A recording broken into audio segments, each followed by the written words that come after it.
Hello guys, नमस्कार, welcome to my blog. और आजकल चल रहे हैं नवरात्रि।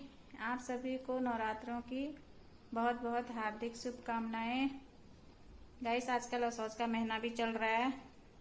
घर गांव में तो बहुत काम हो रहा है, पानी पीने की भी फुर्सत नहीं हो रही है लोगों को।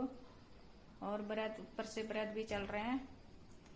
गाइस, ख्याल रखो अपना, स्वस्थ रहो, मस्त रहो और बिजी रहो और इन व्रतों का भरपूर आनंद लो। और गाइस, मेरा तो स्वास्थ्य थोड़ा ठीक नहीं है, बहुत ऐसी दिक्कत हो रही है, मतलब सर में। और गाइस, चलो बुलावा आया है, माता ने बुलाया है। अब हम जा रहे हैं कीर्तन भजन में। मिलते हैं नेक्स्ट ब्लॉग में।